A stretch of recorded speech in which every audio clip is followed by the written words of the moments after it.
欢迎回到我的频道。如果有人问我一天三餐中哪一顿最值得用心做的话，我一定会说是早餐。因为一日之计在于晨，人体在经过一整晚的休眠之后是非常有必要及时补充上各项营养素的。再说了，吃一顿丰富的早餐，让自己心情变好，也非常有助于开启元气满满的一天。所以我今天想和大家分享的是我自己经常做的一个快手早餐——牛油果煎蛋吐司。你可以用它来搭配各种各样不同的水果和饮品，就可以给自己做一顿丰富的早餐啦。那么我们一起来看一下吧。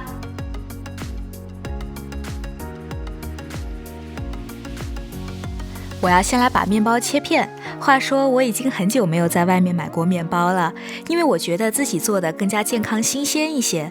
大家如果在外面买的话，建议选择粗纤维含量更高的全麦或者杂粮面包哦。话说这一片切的真的好厚呀。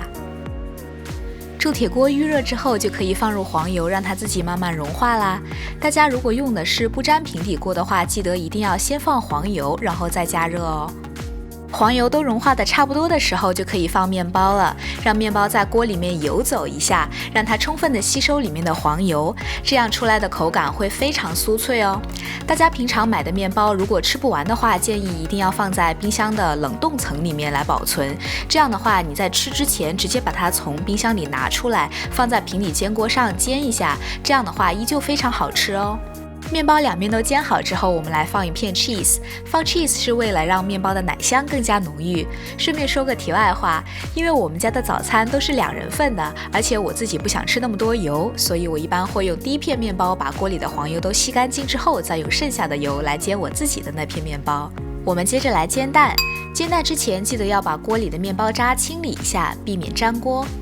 煎蛋的时候有一个小技巧，就是要把锅盖盖上，这样子的话鸡蛋会熟得更快，而且底部也会非常的酥脆。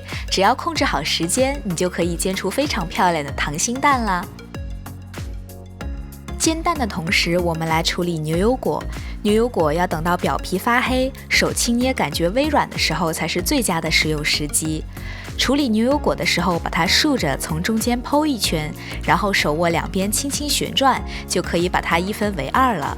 去核的时候一定要小心，把牛油果抵在案板上，用一把稍微锋利一点的小刀切进果核，刀和果核卡住之后轻轻旋转，果核就取下来啦。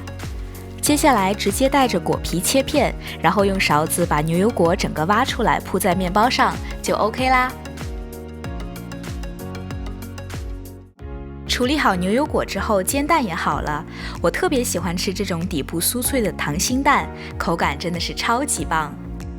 接着我们把煎蛋铺在刚刚准备好的牛油果吐司上，挤一些番茄酱，然后再薄薄的撒上一层海盐，最后再撒一些黑胡椒，我们就大功告成啦。大家不要忘记搭配一些水果，这样不仅解腻，而且营养也更加均衡。我们可以开始享用早餐啦！我超级喜欢吃溏心蛋，像这样子淡黄的流心、醇厚的牛油果，再加上用黄油煎过酥脆的面包，真的是超级美味。大家如果喜欢全熟的蛋，那么适量延长煎蛋的时间就好。我觉得像这种热量小炸弹放在早餐的时候吃，再适合不过了。那今天的视频就先到这里咯，喜欢的小伙伴不要忘记1键3连，那我们下期再见，拜。